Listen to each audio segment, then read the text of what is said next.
Hello, everyone. Welcome. This time that we have set before the 2 o'clock start for the meeting is just for open discussion. If folks have thoughts or questions or wanted to connect with people, so feel free to use it how you wish.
Hi, everyone.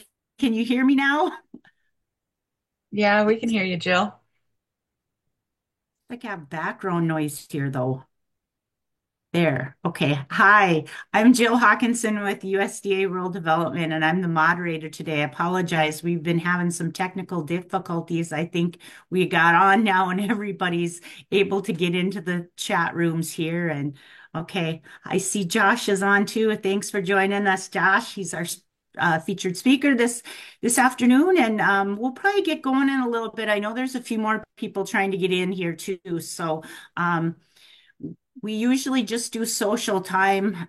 Dawn, I'm not always on for social time, so she's one of our other executive board members. So um, feel free to just discuss any topics you're interested in, and we usually get going about 2 o'clock. But um, I know we're going to hear more about what Josh and the good folks up there at Walsh County Three Rivers Soil Conservation District are doing. But uh, what have you been doing recently, Josh, up there? We are doing quite a few different things. We just submitted our new round of application for funding to our 319 watershed grant. And so we just did a presentation on that of some of the reasons that we want to renew that funding. I'll actually be addressing some of that Yeah, in the cool. talk today. Um, we have been doing a lot of pinging and ponging back and forth with the USDA and the National Association of Conservation Districts for our Climate Smart Commodities grant. Um, and then a few weeks ago, I went and talked at a fifth grade school or a fifth grade class about the connection between soil health and water quality. And I've been getting lots of emails from the students about some of the things that they did after that talk to kind of come up with problem solving solutions for how to address issues related to our harmful algal blooms that we have here. Okay. Um, yeah, and then I'm working on I just found out that I pitched an article to a place called Earth Island Journal based out of Berkeley, and I pitched an article to them, and they just gave me a contract to write that piece. So I'm working on that. It's about I take care of my dad here. He's got MS. And so part of the reason that I came back to North Dakota is to help take care of my dad.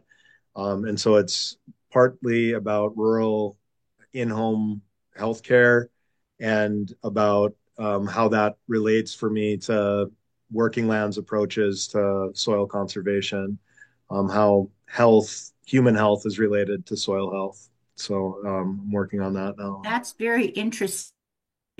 So my Yeah. background is in soils, Josh. So anything to do Oh, with soils fascinates me. well, In fact, I was taking a class and the professor is a landscape architect person by trade, and he referred to soil, or he said, AKA dirt. And I was like, whoa, you wouldn't last long in a soil science class if you referred to soil as dirt. yeah, for So sure. yeah, like I said, anything soils related and soil health wise is is of great interest to me. So I'm excited to hear about what you guys are up to there in Walsh County. Yeah, for sure. Well, one quick, I mean, I'll mention this in the talk too, but I grew up here and I grew up doing like farming, ranching work with my uncles and relatives and things. But before I came back here, I was a professor of literature and creative writing. So I'm learning a lot about soil on the ground here, yeah, it's definitely a big learning curve for me. But Well, I know they've been doing a lot of work up there in Walsh County for many years with the soil health and the EPA 319 monies and things. So that's great to see that that's moving forward and, adding a lot, it sounds like. yes. Yeah. Nice to meet you, Josh. This is Alan Gohari with the Small Business Development Center in Minot, and we cover the 7 counties of District 2. So this is my first meeting here, so I wanted just to introduce myself, not take any thunder from anybody, but provide the services. Basically, we are no cost to our clients. We are funded by SBA, North Dakota Bank, and the state different counties, and we work with clients basically to start a business, write a business plan with them, cash flow projections, get them ready for funding and funding resources. So definitely USDA is a partner with SBDCs all over the nation and the SBA. I'm new to Minot, but not new to the SBDC. I've been with different networks, California and Montana for the past 23 years, and I come here to help the counties and the rural customers of North Dakota. So, pleasure to be here and looking forward to learn from all of you. Very nice. Thank you for joining us, Alan. That's excellent. Thank you.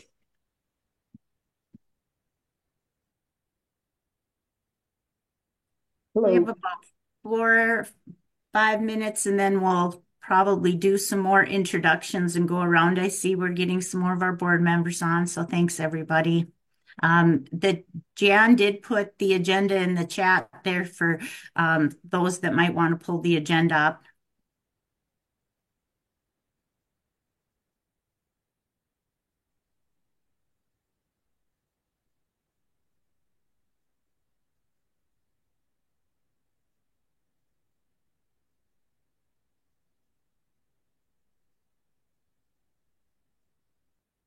Jill, thank you for checking on that survey too. Sure.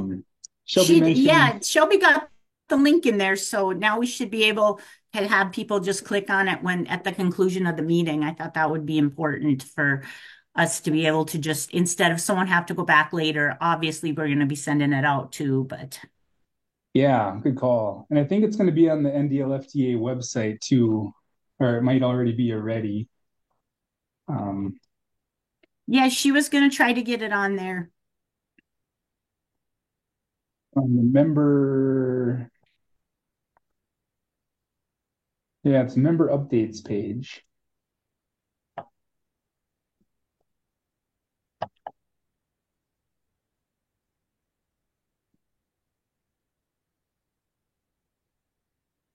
I'll put that in the chat too, Oh, just in great. case that's Thanks, Chris. helpful. I Yeah. was just going to try to pull it up, but if you got it there, that'd be excellent.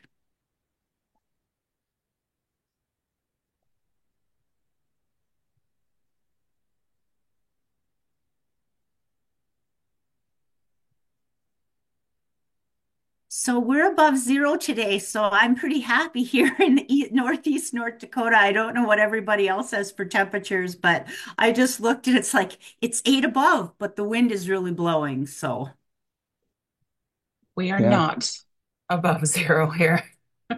it's moving your way. Hang in there. it's I'm got to be headed that desperately direction trying. because I'm only a county away, I think, from you, Don. I gotta remember that, you know what? It's not that bad. It's not negative 40, so it could be worse. Builds grit. Yes. Snow was coming down pretty good when I went out at lunchtime in Devil's Lake. Mhm. I didn't know it was supposed to snow, so I was surprised.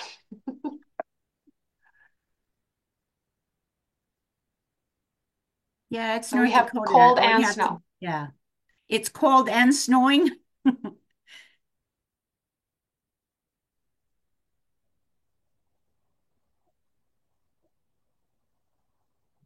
Think you guys shouldn't complain because you're from North Dakota. I'm from California, so I'm used to like 113 in the summer and stuff like this. So coming here, uh, negative 24 yesterday here in Minot, that was not, I didn't leave the house. It was great that it was a Martin Luther King holiday, so just stayed in the house. But today, leaving the house, it was like 5 degrees in the morning. I'm like, wow, this is warm. So, new perspective to warm word. So, I'm looking forward to temperatures getting warmer. It's How about you, Jim? spoken like a true North Dakotan, Alan. You're Well, acclimating well. Yep. that that and you gotta it if it wasn't for the wind, it wouldn't be that cold. That's the other thing. Yes. Yeah, no matter where you're from, 24 below is painful. That hurts.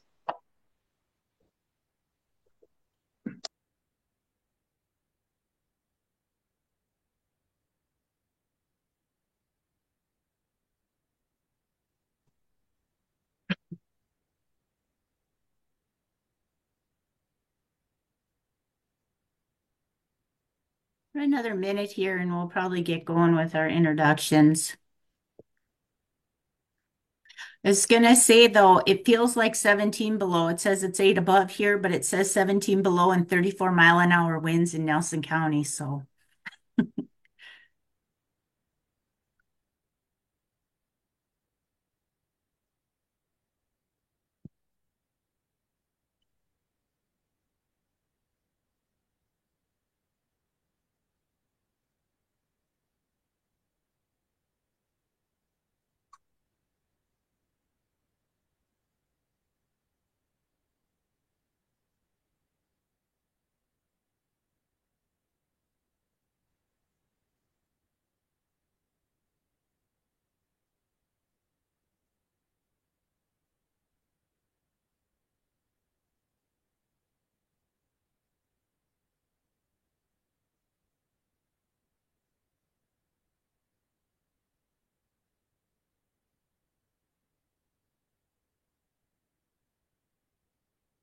okay, well, it's the top of the hour. Good afternoon, everyone. I am Jill Hawkinson. I am a community development specialist with USDA Rural Development.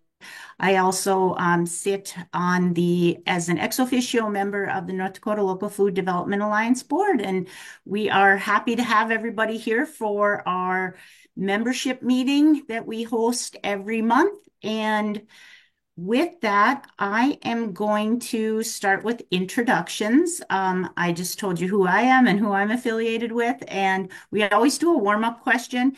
And I guess appropriately, I picked for a warm-up question today, maybe your favorite outdoor winter activity. And mine, if I can get out, I love cross-country skiing. Haven't done it in a few years, but that was one of my favorite pastimes when I was younger and more active. So with that, I don't know if I can kind of see who's on, but I can't see everybody. So I might just go and let someone else go, but I'm going to turn it over to Jan. and let her introduce herself. Thanks, Jill. Hi, everyone. Jan Stankwitz. I work for NDSU Extension. I'm located in Bismarck as a community health and nutrition specialist for the whole state.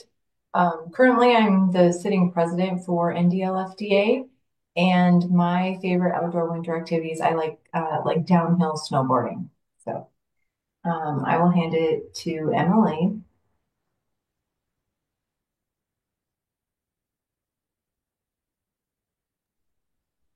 You're muted, Emily. Emily, you're muted.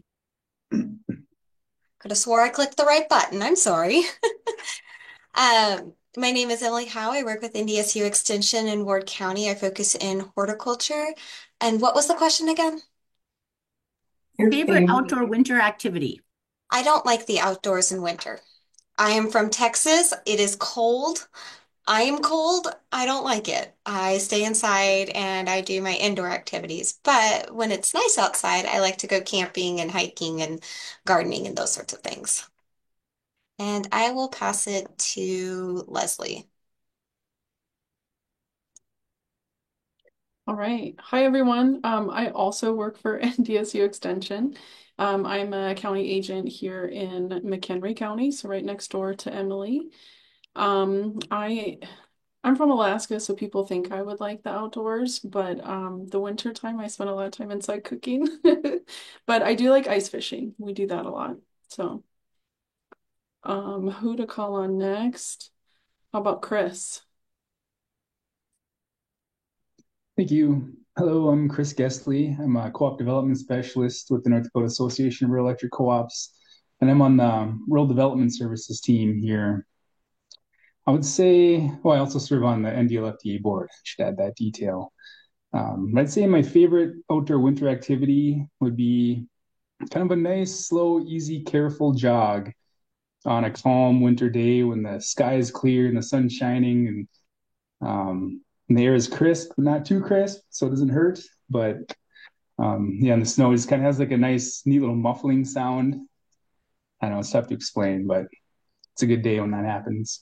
You got a lot of stipulations for that to happen, Chris. Yeah, yeah, I know. I don't ask for much. I'll pass it to Paul.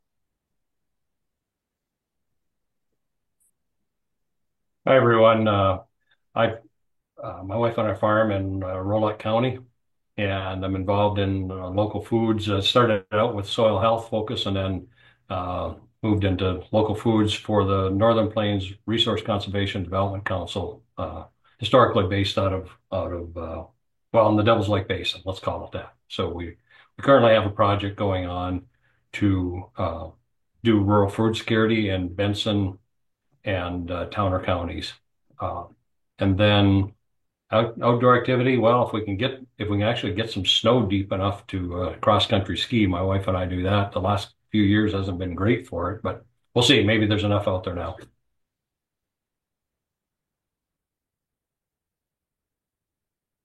You want to pass it to someone, Paul? I can pass it to Amanda. I see her. Whatever you said, Jill. Amanda, I'll let you go. You look like you're on. But you're muted. Yeah, there's more than one mute I have. I forget. Hi, everyone. I'm Amanda McLean. I'm the farm management specialist with North Dakota Farmers Union. My involvement with local foods is we are the state coordinators, Farmers Union, for the Regional Food Business Center. And so I've really been, it's a new space and really been enjoying the last year and a half getting to learn and a little bit more involved with this group. I've also been recently added to the board for the North Dakota Local Food Development Alliance, or ND, yes, the acronym of Local Food Development Alliance. I did have it right. I've learned it. I mastered it. I would say I don't mind being outside. There's a lot of activities for winter: ice fishing, snowmobiling, sledding, cross skiing. I enjoy it. I probably hate the wind the most. So if it's really windy, I do not prefer to be outside, which is very hard in most of North Dakota. So, but I guess really recently I enjoy sledding because my kids enjoy it. So, and I will pass it over to Tracy. Hi, Tracy Redlin. I'm the Executive Director at South Central Dakota Regional Council, Region 6. Our involvement is we are a TA provider for the program, and I like cross-country skiing, and if it is a nice, sunny, no-wind day, I still like riding horse in the winter too. I will pass it to Alan. All right, so this is gonna sound weird because I come from California where it's 70, sometimes 75 degrees in the winter. So if I wanted snow, I go to the snow in the mountains. Snow doesn't come to us. So, which is snowboarding, and then we can go down in the same day we go to the beach. So the variety, obviously, we can play golf, we can do whatever. It doesn't have to involve snow in the winter, but if there's snow, definitely snowboarding.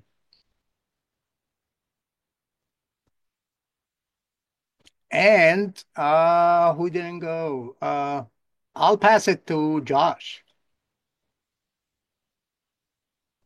Thanks, Alan. I'm Josh Anderson. I'm the District Conservation Manager and Watershed Coordinator in Walsh County. And I guess my favorite, yeah, I mean, I moved away from North Dakota after high school to Colorado, probably in part to get away from the harsh winters here. But yeah, snowboarding, and I grew up doing a lot of ice fishing. So I'll pass it to Felicity. Yeah. Hi, everyone. My name is Felicity Merritt. I am an Economic Recovery Corps fellow, and I work in building local food systems across North Dakota. I am gonna copy Emily's answer here. I don't like being outside in the wintertime. If I have to, it's just walking. That's that I hate it when you're really hot, but it's really cold outside. So any active outdoor sport is not for me, but I do like to walk, especially if there's been a particularly pretty snow. So um, let's see. I'll pass it to Mitch. Hi, Mitch Golkins, Lake Agassiz Regional Council, uh, participating in the North Central Regional Food Business Center as one of the technical assistance providers. I guess my favorite winter activity, snowshoeing, or just hiking in general, and just being outside and like to have a nice cold air, kind of that feeling in your lungs, kind of the freshness. It's a little pleasure in life. Um, Passing on to Quinn.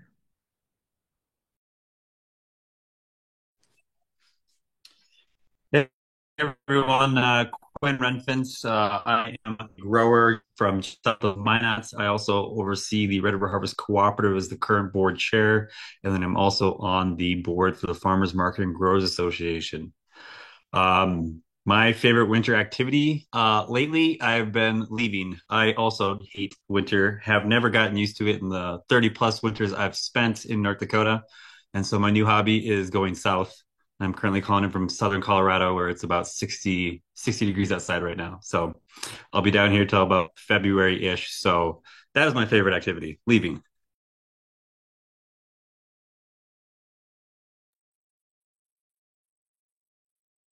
So I will put Sandy on. Sandra, if you want to go next, because I think Quinn is off.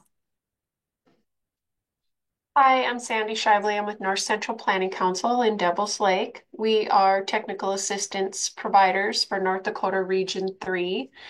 And if I had to pick something, I would say ice fishing, but it's conditional. My husband has to get the ice fish warmed up, drill the holes, bring food, then I'll go ice fishing.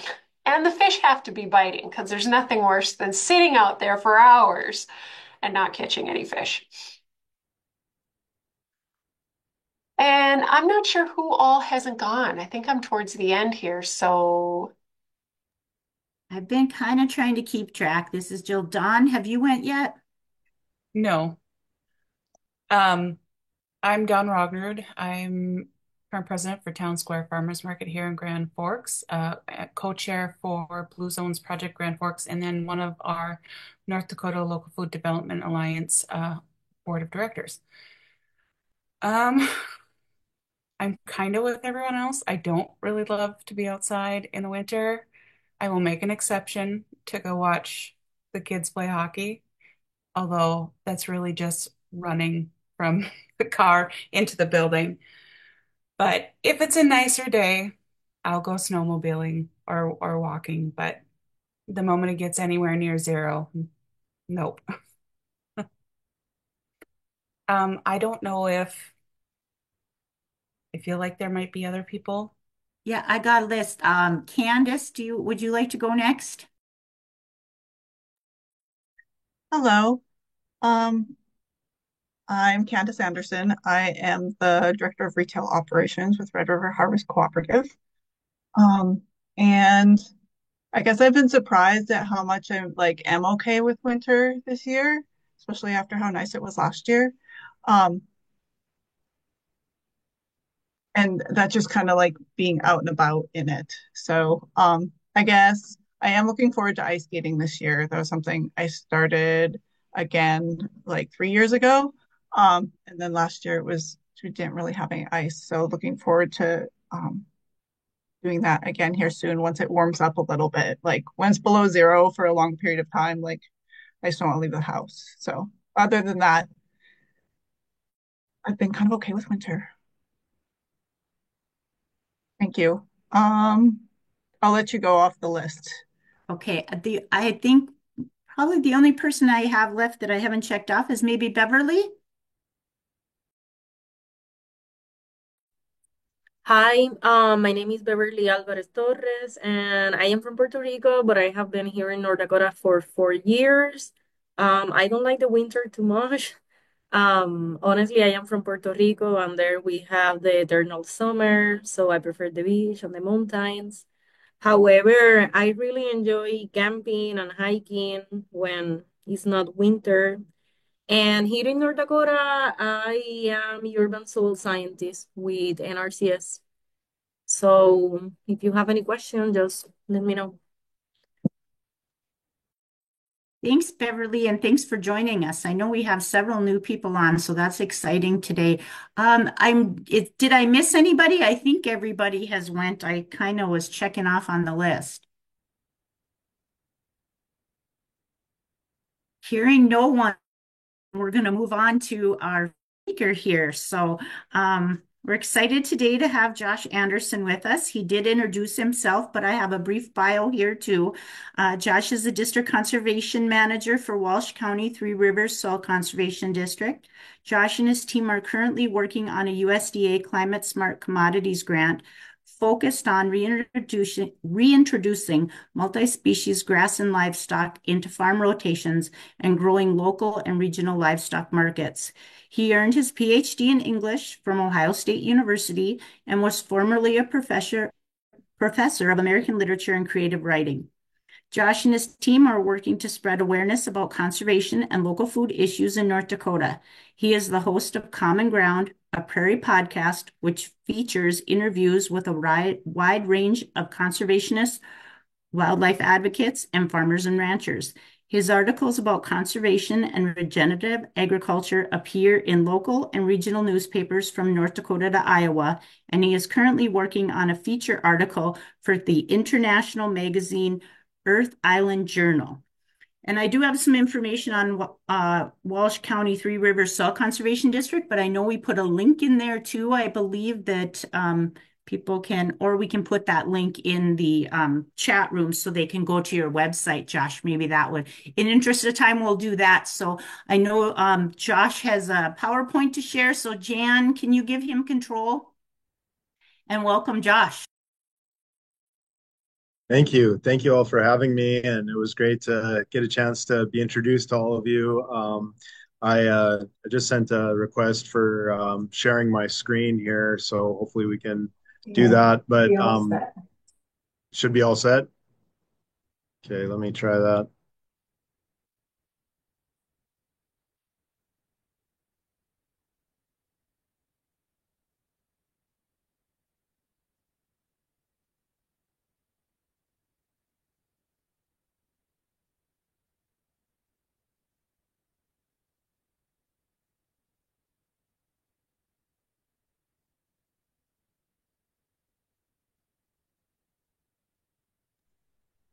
Bear with me a second here.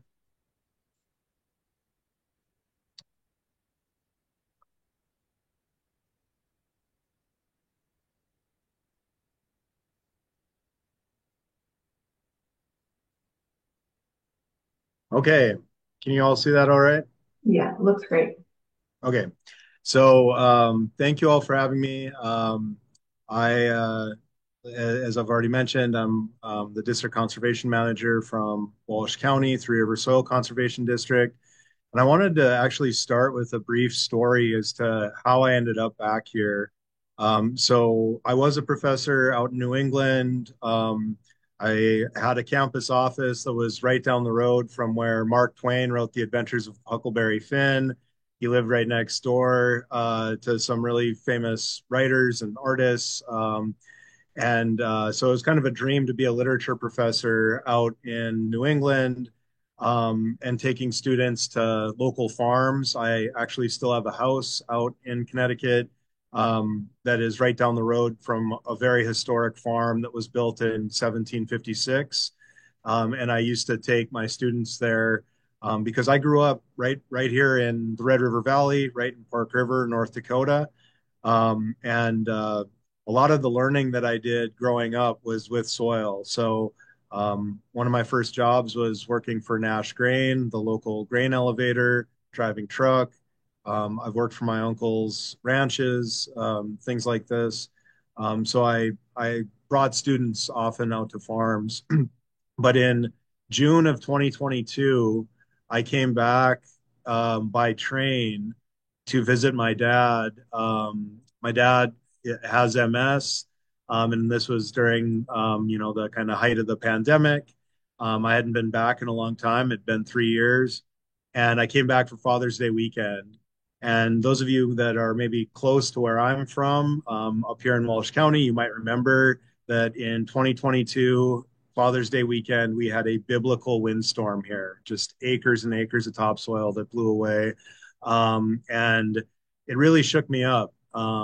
Even though I was a writer, literature professor, kind of um, hard to figure out exactly what I could do.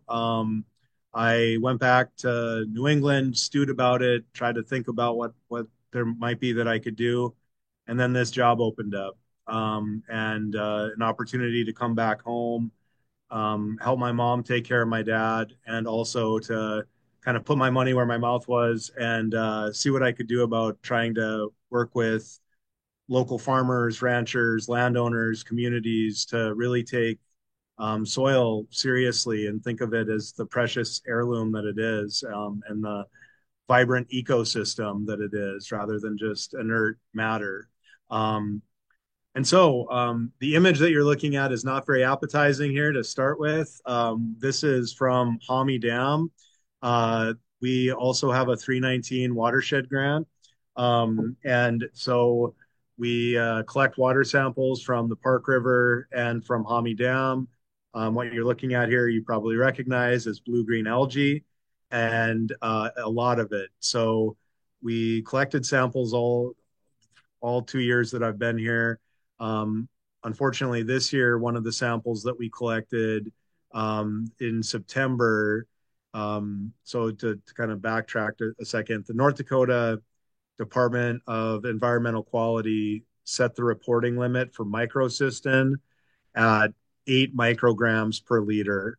So at 8 micrograms per liter, or 8 parts per billion, microcystin is the cyanobacteria that can cause liver damage in humans, can cause brain damage, can kill dogs, can kill cattle.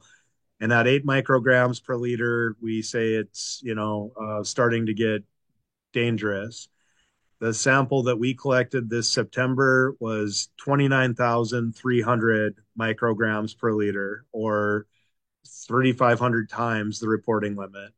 And the number one driver of that issue, so of course, cyanobacteria, one of the oldest forms of life on Earth. We did not invent it. It's been around for a long time.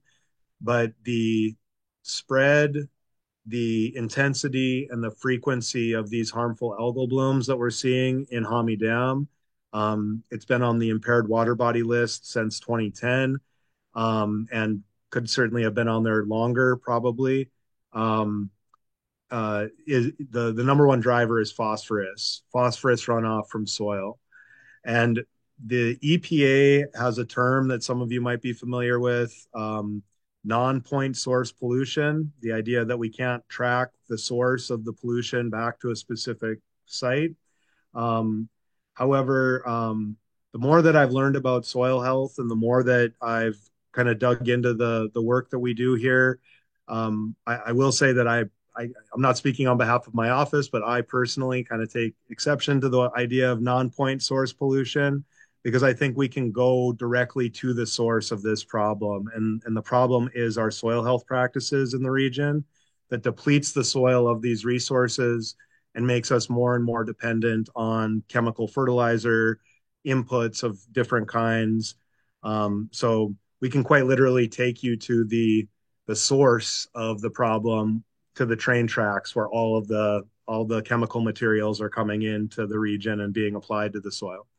So some of what I have to say, I maybe should have mentioned, some of this doesn't make me very popular here. I was on homecoming court when I lived back here. I don't know that I'd be voted in again here, but so be it. So I wanted to just kind of connect a few things in my talk today and then make time for questions. So as I've been trying to address, soil health is water quality, right? I know this is a local food talk, and I will get into thinking about food, but soil health is not rooted just in what's going on with microbial life and all the different wonderful and amazing things that are happening in soil. We probably on this call know that one spoonful of living soil can contain more microbes than there are human beings on Earth. If we added up all the microbes, their weight per acre would weigh up as much as two full-grown cows. And so the question that we're often asking in our office is, are we feeding those cows? What kind of things are we doing to feed the underground ecosystem that soil is? So a lot of this slide is repeating some of that, the 8 micrograms per liter, and then the 29,000 micrograms per liter that were in our sample. I also can't help but think of soil health as directly connected to rural health, meaning human health. So we often don't connect these dots, although I was really pleased to hear a lot of the folks on the call. I mean, again, I'm sure I'm preaching to the choir here in many ways, that folks on the call are already thinking in these directions. But I don't only work in the office, I also do in-home caretaking work for my dad, who has MS. He was diagnosed in 1998. His disease has progressed, and the National Institute of Health did a study a few years back that linked the high prevalence of MS in the upper Great Plains to there's a correlation to the use of Linuron, which is a grass herbicide.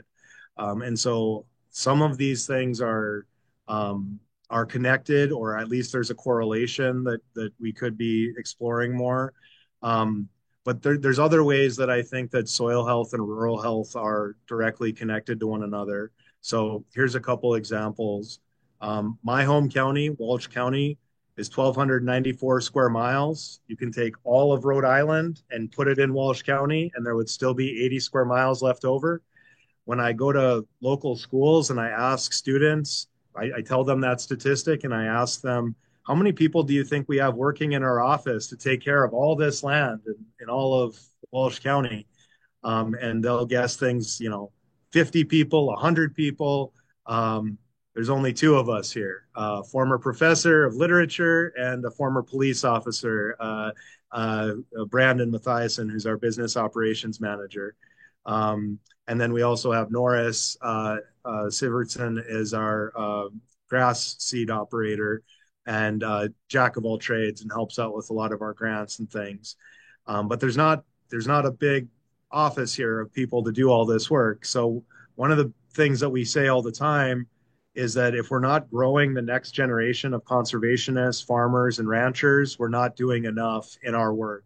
It's one thing to plant trees, plant grass, restore prairies, but if we don't have people to be able to help with this and manage the land and be stewards of the land, we're really not doing enough. So that's one of the things we've been doing a lot of is the education and outreach and we think of local food as a driver of keeping people here, keeping people local. In 1960, NDSU researchers came to study the depth of our topsoil in Walsh County, and they came back in the 2010s to measure the same exact spots. And in that span of time, we'd lost over 50% of our topsoil in those places. Another interesting statistic that got me thinking about, I looked up the population of Walsh County in 1960, and it was about 18,000 people in 1960. And today it's just over 10,000 people.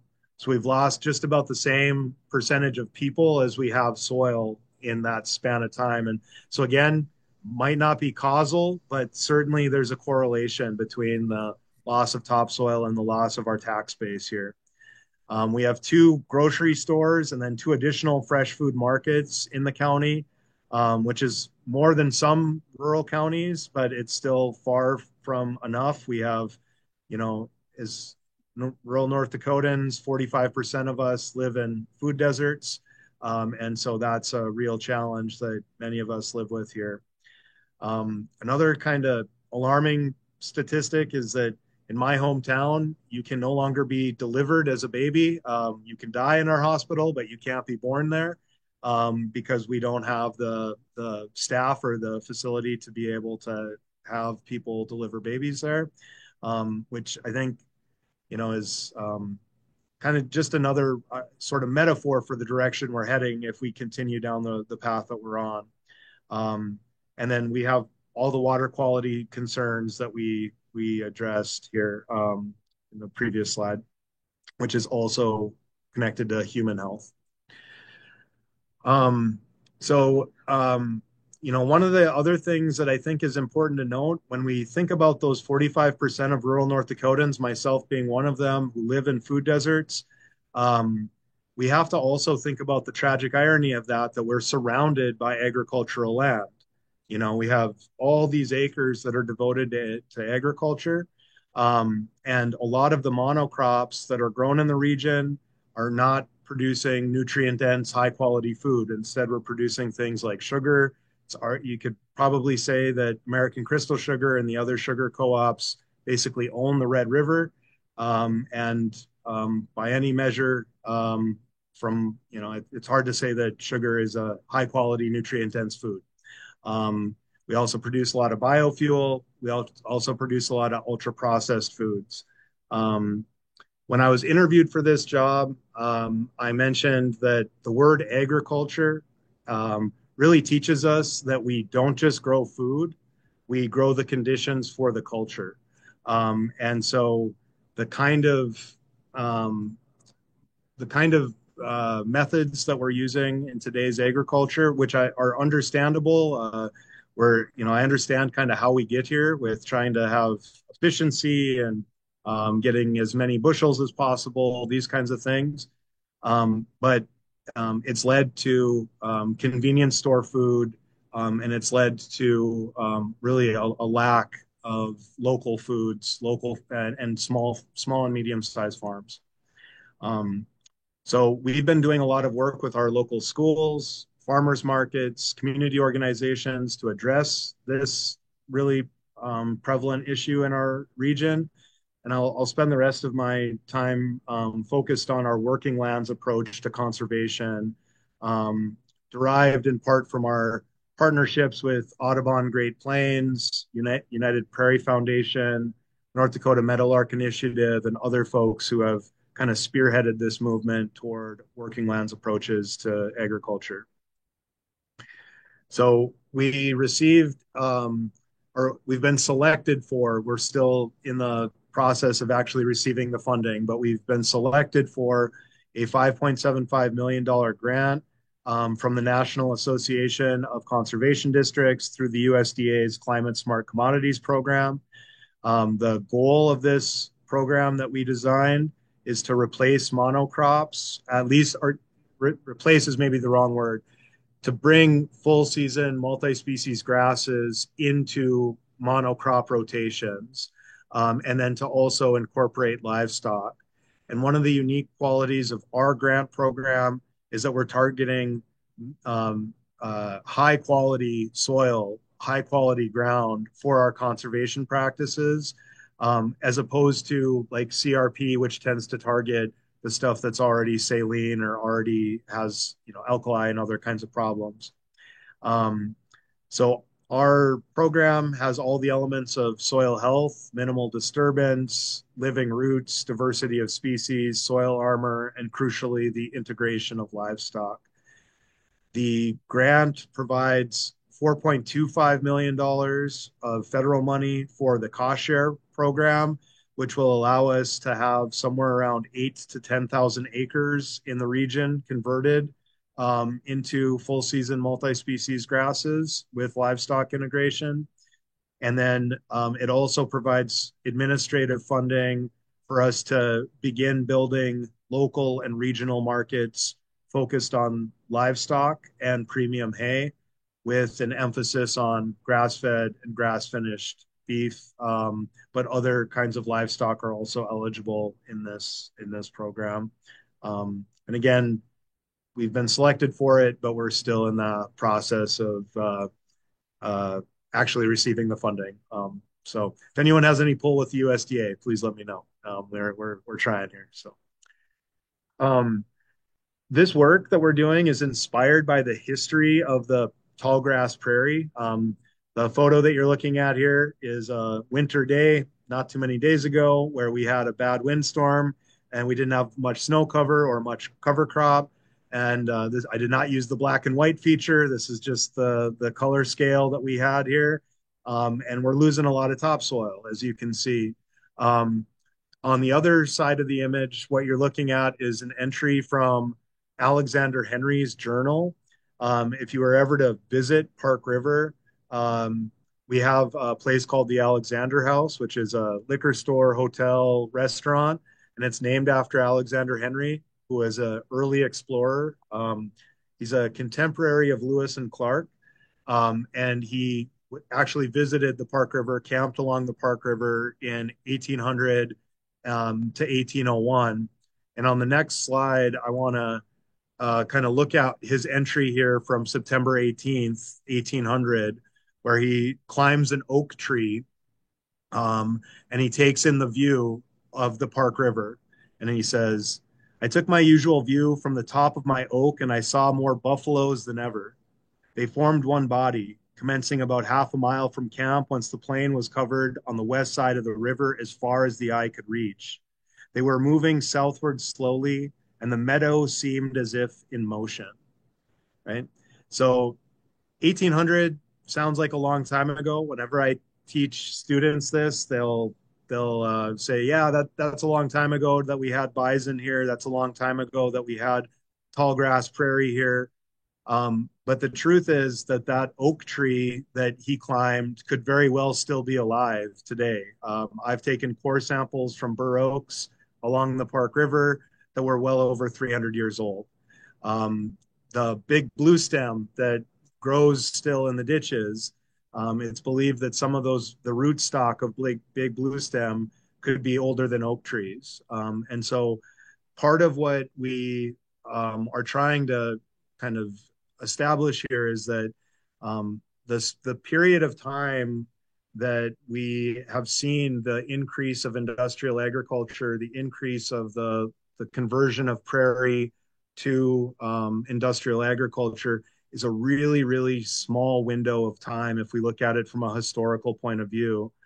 And the opportunity is there for us to consider um, changing our model of thinking toward growing an economy around grass, rather than eliminating the grass and removing the grass, trying to think about how we can build economies and food-based economies around grass and livestock, which is what built the soils here to begin with bison, of course.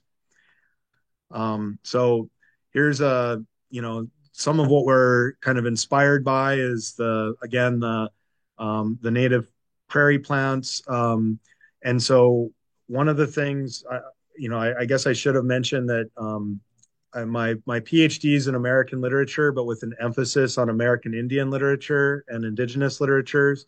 And although I myself am not native, I'm very much indebted to that training and my native teachers that I've had throughout the years, the relationships that I've built with native communities in North Dakota and beyond.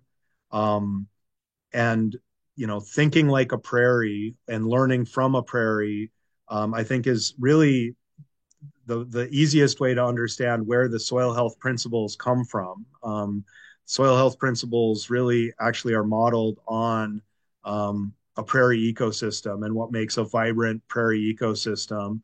And so one of the things that we've been doing a lot through my office, I like to joke that, I take students on field trips to the ditch, where they come with me out to the ditch and we collect seeds from big blue stem and Indian grass and prairie rose and prairie smoke, in order for students to learn to identify some of our native plant communities that are still here, and to kind of get a sense of how precious they are given how small the space is now for these plant communities, and how important they are for a long-term future for our region.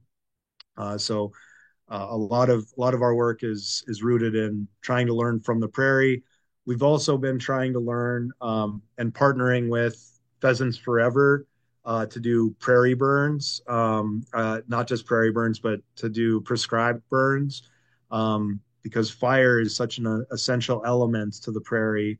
There are some plants that won't germinate or go to seed without it, and so kind of learning how to manage fire is a big part of what we're also trying to accomplish. I'm gonna kind of skip over this to make sure that we have some time, but the illustration here kind of says what I'm trying to say is, like, a lot of our annual plants have really shallow roots. They're not very drought tolerant. The invasive grasses that dominate our ditches, things like Kentucky bluegrass, smooth brome, again, those are not ideal plant species for our region. And as you can see, we have a variety of native species in the region that have a variety of root depths that add a lot of microbial life and do a lot of really important things for us, including being able to handle that widespread that we get of drought and flood season. We have pretty volatile conditions here in North Dakota, and these plants are probably our best hope for dealing with some of those things. One thing also, I guess I'll say about this slide is, I don't have it on the actual slide, but we've been doing a fair amount of work with the Land Institute based out of Kansas. Wes Jackson and Dana Jackson founded that in the 1970s, and have become really leaders in perennial grain agriculture, trying to promote perennial grains like Kernza. They're actually going to be in North Dakota in June for a perennial grains conference. And we've had some of their folks on our podcast, on Common Ground to Prairie podcast. And we also did a trial plot of several of their varieties of plants, and to see how they would grow up in I think we were the northernmost location on a nationwide endeavor for growing some of their varieties that they're coming up with there at the Land Institute. I'll skip through this. Yeah, I mean, to me, big bluestem is kind of the flagship species of the tallgrass prairie. It is a remarkable species. It's really fun and pretty easy to identify when it's gone to seed because it has those turkey track seed heads that are really unique and wonderful. Um, and I guess this is kind of the flagship species that I often begin um, helping our students and young people that work with us to identify this species. There's also a number of ranchers that tell me that big bluestem is kind of the ice cream of the pasture for for a lot of cattle. You know that it still holds its nutrients in the winter and things like this. So you know it's one of the really important plants that we're kind of trying to promote here. And I'll end this again by saying here that soil does not just grow food; it also grows community and it grows culture. And in fact, I think by focusing on soil health, I almost would argue that soil and prairie are better thought of as teachers than as really anything else. So we can learn a lot from soil about how to grow community. We can learn a lot from prairie about how to grow community in our region, and that we can grow really vibrant local food markets around these kinds of ideas. And then the very last thing that I'll say is when I was growing up here, my dad owned a local grocery store. There used to be two in Park River. And so some of my earliest memories, my very first job was going into the grocery store with my dad at 4 a.m. to unload the trucks before it was legal for me to work. I don't want to get my dad in any trouble here, but I was like 11 years old. And I would go in with him to unload the trucks. And one of my keenest memories is of being in the meat room with him, where we would be cutting the ribeye and grinding the hamburger and getting things ready on the styrofoam trays to put out on display. And it feels like I've taken a big circuitous route through the country, learned a lot on my adventures through places like Colorado and Utah and the Great Plains into Ohio and finally out to New England, and brought all that back with me. And now working to try to grow markets focused on local livestock. So being on that other end of the meat room, I guess, where I first started, is pretty exciting. And I think I'll end there so that there's time for questions. But thank you all for your attention and appreciate it. So if there's questions or dialogue, I'm happy to chat. Thanks so much, Josh. Does anyone have any questions? We probably have a minute or two we can do for questions here before we get on to our the last part of our meeting here. I would like to ask one thing though, Josh. Is your podcast available by clicking on the Walsh County 1938.com or? Yeah, you can find our podcast on walshcounty1938.com.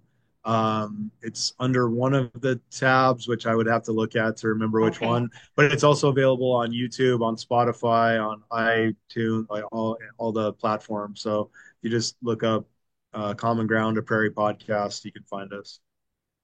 Excellent. Thank you. All right. I'll let anybody else if they have a question. Yeah, more so a comment, I guess. Yeah, first off, thanks for sharing your knowledge and passion with us. It was very interesting. And I was going to say too, you mentioned the grocery store in Park River. So Jim's Super Value is the hub store of the Rural Access Distribution Co-op. So I don't know if you're familiar with that, but it's 3 stores that formed a co-op to kind of combat the small town rural challenges that they face in that kind of lessened purchasing power that they have separately. So they purchase collectively to kind of make things work. So excited to share that. Yeah, no, I after my dad had to give up the store when he was diagnosed with MS, I actually went down and worked at Jim Super Value, so I'm very familiar with them and worked with them. It's a very interesting local grocery store. They got taxidermy all over in the place, so it feels very rural in there. So yeah. Thank you for that, though. Yeah. Yeah. One question, thanks again. Yeah, Josh, it was great info. One question I had when you talk about, educating and kind of growing the next generation of conservationists and connecting with kids in schools or farmers markets, like what does that look like? What do you find that kind of lands with that younger generation when talking to young kids about conservation and food and soil and that? Yeah, for the sake of time, I'll make it quick, but yeah, thank you. That's a great question. And there's a few things that we do. Lots of hands-on stuff. We bring them out into the field, out into the boat when we can, out into collect samples. We bring hands-on things into the classroom. We do a water festival. We have an eco education day where they come out and they um, do a number of different things related to forestry, prairies, watersheds, all those sorts of things. So lots of hands-on stuff. And we really work with students from first grade all the way through college. We're doing tree giveaways to first graders, water festival to fourth graders, in the classroom all the time with all the other grades. And then we have a job shadow program that brings students into our office, and then we hire students every summer to be on our tree crew, our grass planting crew, our watershed crew. Um, and then I work with them to write articles for the local papers, to write grants. I try to give them all that kinds of experience. Not that they're going to stay and work with us forever, but try to, I grew up here and I didn't know that there was a soil conservation district. That's no knock on the people that were here before, but I had no idea that this existed. And I think that if we're going to really turn the corner, we have to be meeting young people where they're at and bringing them out and giving them real training and getting them hands-on experience. Very cool. Thanks. Thanks again, Josh. We really appreciate, and the message is excellent as well. I think uh, doing good things there in Walsh County, and we look forward to hearing more. When you do get your article published, make sure you send one of us the link so we can get it out to our people too. Excited to hear how that goes for you as well. So, um, Josh's contact information, I think, was on his last slide, but we can get that out too if any of our members want to visit with him more. So appreciate that. Thank you for being with us. Moving on to our agenda here, we have our North Dakota Local Food Development Alliance survey that's out right now. And Chris, I don't know if you want to give a quick plug for it. The link is in there, and we're doing some strategic planning as an executive board. And so this is a great opportunity for members or anybody that's been involved or interested in being involved with us to do some of that. So I don't know if any of the board members want to mention anything. The link is in there. It's SurveyMonkey. It's going to be till, is it February 7th? Did I get that right? Close Go date ahead, is Chris. February 7th, set at noon. And yeah, everything you said, Jill, I posted the link. It's posted on the NDLFDA webpage under member resources, I think it's called. And I posted the link there in the chat. And then I'll also be going around in emails today, I believe. And then, yeah, at various points throughout the campaign here, but then close the February 7th on Friday.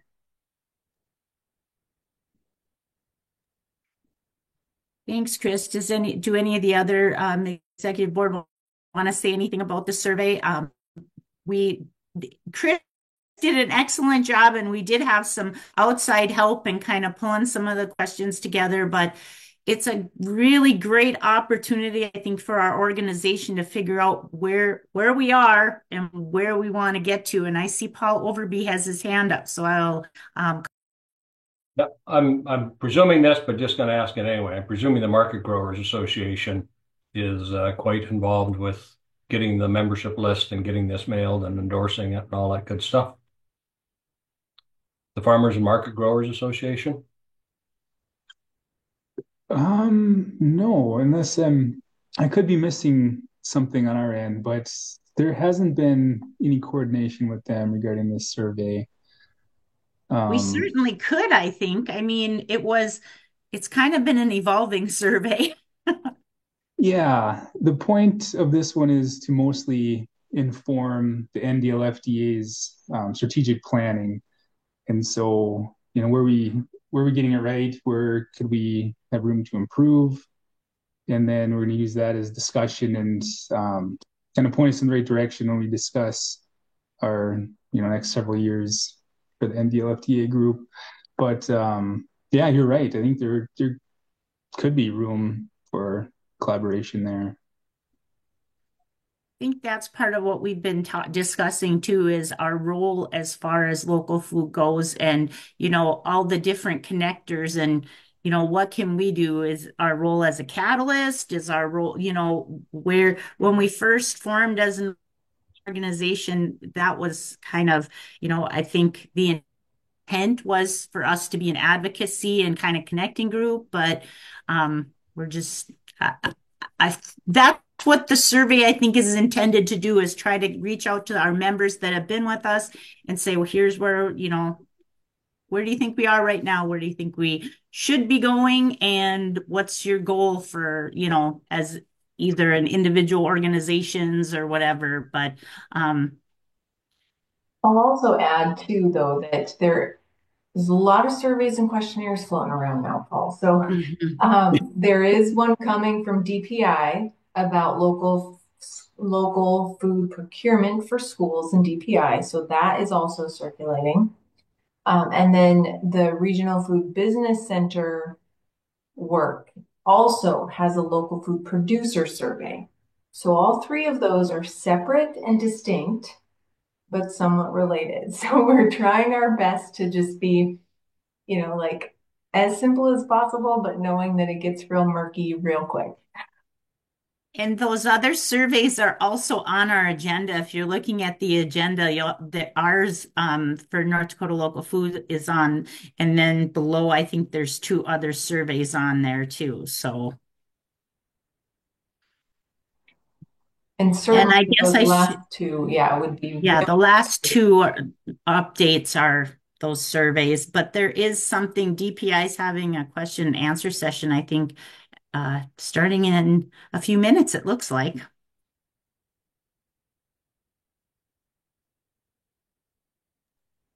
I just like to put a plug in for whoever's on right now that wants to do the Survey Monkey survey. You can click on that link and it'll take you there. And I don't think it takes more.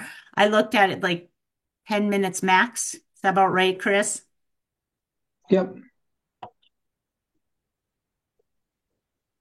And if anyone's on that wants to speak to the DPI or the North Dakota Local Food Producer Survey, I did see that Stephanie came on, and I think Farms is collaborating on with the other regional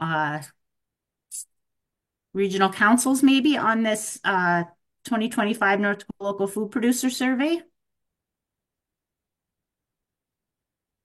Maybe Stephanie popped off, but I did see Stephanie on for a minute there, from Stephanie Bloomhagen with Farms. So I could speak to that briefly. Felicity's on too. She could.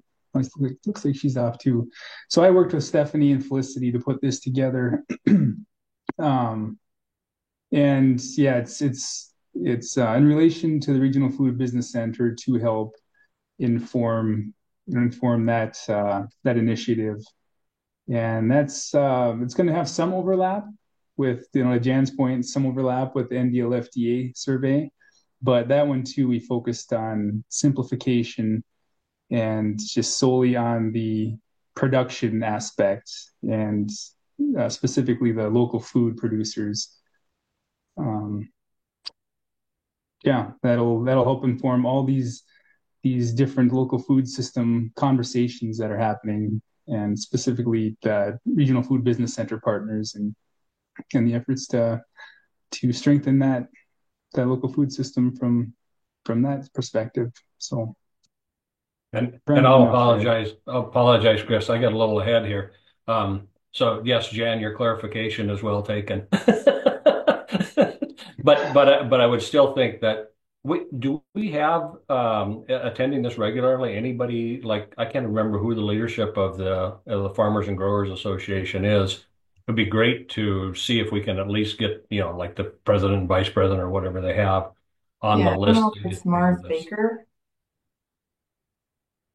but yeah, you're right, Paul. I don't think we have like a regular connection between the two organizations. Yeah, good point. Let's see here. Yeah. Anyway, I can't remember who it is off the top of my head. Quinn mentioned he serves on the board, so I don't know if he wants to speak to that, but that connection's here today anyway. Yeah, we have Keith Knudsen is our executive director right now. I There you go. believe his email is ndfmga@outlook.com. So if any information we want to publish in the newsletter or anything, direct towards Keith. Thanks, Quinn. I think Keith was pretty heavily involved initially when we were started the North Dakota Local Food Development Alliance, so he would be a good connection to keep in mind. Thanks for bringing that up, Paul. Always good for us to remember the connections that are there that we can utilize. Does anybody else have anything on the member updates? Any other member updates?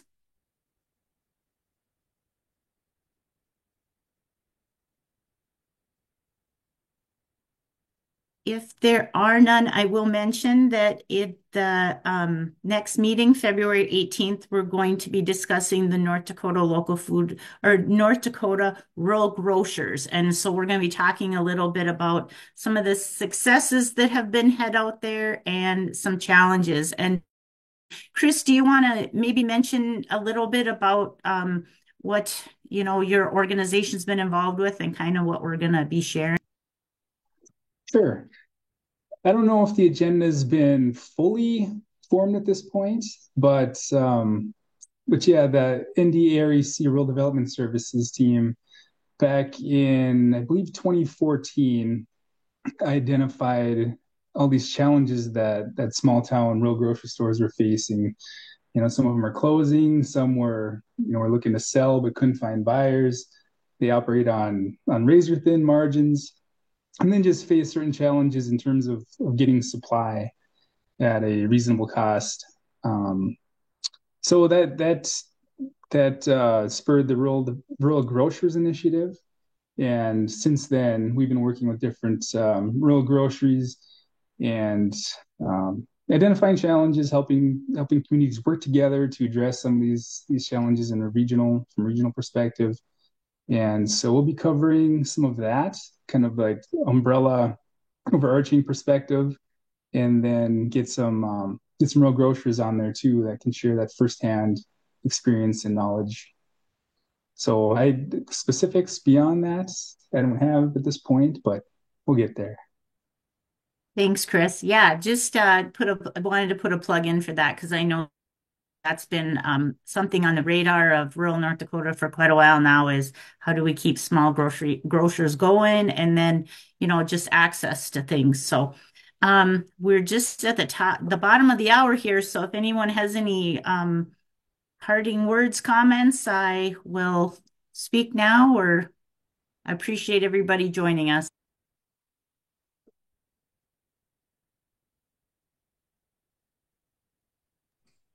Thank you, everyone. Have a great week or month. Thanks, Josh. Thanks.